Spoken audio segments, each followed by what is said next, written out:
Hands were shaking so badly I had to set down my glass of water before I dropped it. I pressed my palms flat against the white linen tablecloth and stared at the bread basket in the center of the table like it was the only thing keeping me grounded. Around me, the restaurant hummed with soft conversation and the clink of crystal.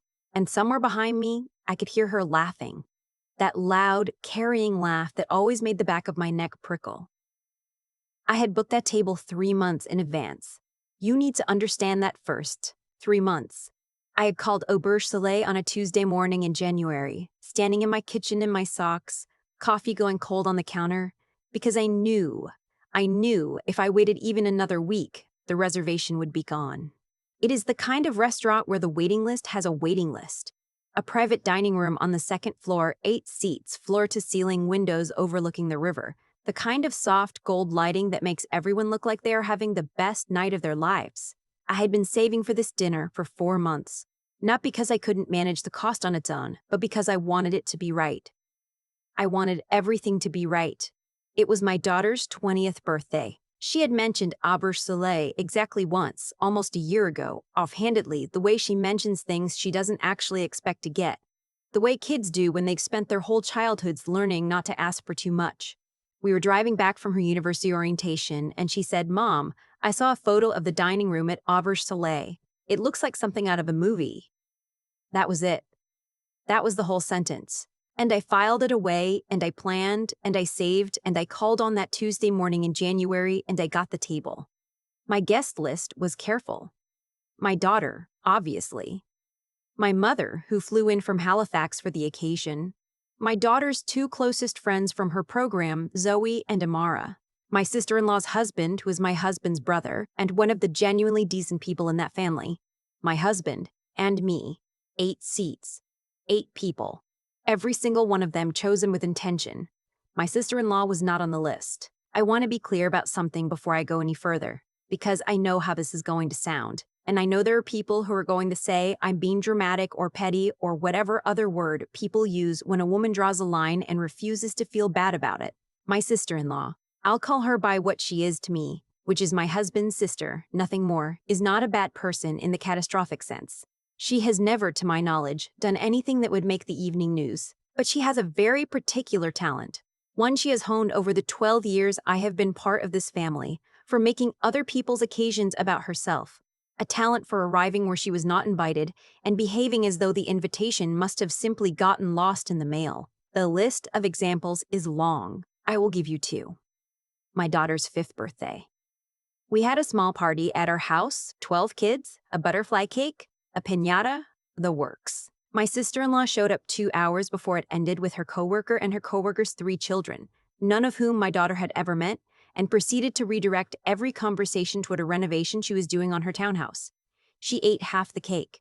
She did not bring a gift. My husband's 40th birthday dinner. We had reserved a private room at a steakhouse downtown. My sister-in-law arrived 40 minutes late, after we had already ordered, pulled up a chair from another table, and ordered the most expensive thing on the menu, plus a bottle of wine that cost more than 3 of the other entrees combined. When the bill came, she said, "Oh, we're splitting it, right?" And then took a phone call before anyone could answer. 12 years of this. My husband had spoken to her. Once, firmly, after the 40th birthday incident. She cried. She said she didn't know she wasn't wanted. She said she thought family meant open doors. My mother-in-law got involved. There were 2 weeks of strained phone calls and pointed silences at Sunday dinners, and eventually everything went back to the way it was, because that is what happens in families like this one. The behavior gets absorbed. The person who raised the issue becomes the one who is made to feel bad for raising it. The entitled one floats on, untouched. So I did not tell her about the reservation. I told my husband. I told him clearly, this dinner is for Lily. 8 people. Those 8 people, exactly. His sister is not invited, and I need you to not tell her about it. He agreed. He understood. He knows his sister. He knows his sister. He knows what she does. I should have also told him not to post about it on Facebook the morning of. It was a photo of Lily opening a small gift at breakfast, a bracelet I had given her to wear to dinner that night. He wrote, "Happy 20th to our girl. Big celebration tonight. Public." His profile, which his entire family follows, including his sister. By noon, she had texted him. By 2 in the afternoon, she had texted me. So excited for tonight, what time should I get there? I stared at that text for a long time. I typed and deleted 4 different responses. The 5th one I sent, this is a small private dinner for Lily. We have a set reservation for 8 people. I'm sorry, but there isn't space. She responded in under 30 seconds. Log, okay, wow. And then, nothing. Until she walked through the door of Auberge Soleil at 7:45 with her work friend, a woman I have met exactly once, at a Christmas party 2 years ago, and seated herself at the small lounge table near the entrance, close enough to our private dining room that she could see us through the glass partition. My husband saw her first. I watched his jaw tighten. He said, "She's here." I said, "I can see that." She was not at our table. She was not in our private room. She was, technically, a paying customer at a restaurant. I could not make her leave. But I felt the entire evening shift the moment I saw her sitting there, phone on the table, scanning the menu with that particular expression she gets. Chin slightly lifted, eyes moving just a little too slowly, like someone who has decided in advance that everything will be satisfactory. I turned back to my daughter. I made a decision in that moment that I was not going to let her presence eat this evening from the inside. Lily did not know what was happening. She was talking to Amara about something that had happened in their seminar, laughing, leaning her elbows on the table in that unself-conscious way she has, the way she's had since she was small, and I thought, she does not need to know about this. Not tonight. She does not need to know about this. Not tonight. The first course came. The room was beautiful. The lighting was exactly what I had imagined. My mother touched my arm and said quietly, "You did a wonderful job with this," and I felt the tightness in my chest loosen slightly. And then my husband's phone buzzed, and then it buzzed again. He looked at the screen and then looked at me with an expression I have come to recognize over 12 years, the one that means his sister is happening. He showed me the texts under the table. She was asking him to come out and say hello. Then she was asking if maybe she could just join us for dessert. Then I drove all the way here. The least you could do is let me sit down for 10 minutes. He started to type back. I put my hand on his arm. I said, "Let me handle it." I excused myself from the table. I watched through the glass door. My sister-in-law looked up and gave me the smile she gives when she knows she's in the wrong but has decided to be confident about it anyway. "Hey," she said, "surprise." "What are you doing here?" I asked. I kept my voice even. I was not going to make a scene in this restaurant. I had not saved for 4 months and planned for 3 and waited for this night just to make a scene. "I just thought I'd pop by," she said. "You know, support the family. I'm not crashing anything. I'm at my own table." Her work friend was studying the menu with the focused energy of someone who has been told this dinner is on someone else's tab. I sat down across from her. I leaned in slightly. "I'm glad you came to say happy birthday," I said, "but I need you to understand something. This is a private reservation. The room upstairs is not for drop-ins. You are welcome to have dinner here as a paying customer at this table, and that's where it ends." She tilted her head. "You're really going to make this a whole thing?" "I'm not making it anything," I said. "I'm just being clear. Separate tables tonight. Separate bills." She stared at me for a moment. Something shifted in her expression. The confidence flickered. She said, "You know it wouldn't kill you to be a little more welcoming." "Welcoming," I said, "is what I do when someone is invited." I went back upstairs. My hands were steady. I sat down, and my mother looked at me, and I shook my head slightly, and she nodded and picked up the wine list. My husband reached over and squeezed my hand under the table. He didn't say anything. He didn't need to. The second course came, and it was extraordinary. A seared scallop on a pool of parsnip puree with a little crown of crispy capers, and my daughter closed her eyes when she tasted it and said, "Oh my God, Mom, this is incredible." And I thought, this is the only thing that matters right now, this exact moment. But I was not naive enough to think it was over. 40 minutes later, my husband's brother, the decent one, the one I had actually invited, came to find me quietly in the hallway when I stepped out to use the restroom. He said, "She's ordered quite a bit at that table. Just so you know. I don't think she's planning to pay for it herself." I already knew. I had been watching, peripherally, the way you track a disturbance at the edge of your vision. The bottle of wine that had appeared at their table, the way her work friend was ordering with the assurance of someone who believes the evening is funded. They had ordered the tasting menu. The bottle of wine on the menu downstairs started at $240. Here's something I want you to understand about me. I am not a confrontational person by nature. I am a project manager. I spend my professional life anticipating problems before they become crises, building contingency plans, working 3 steps ahead. I had been working 3 steps ahead of my sister-in-law for 12 years. I was tired. But I had also, at some point in those 12 years, stopped being surprised by her. And when you stop being surprised, you can start being prepared.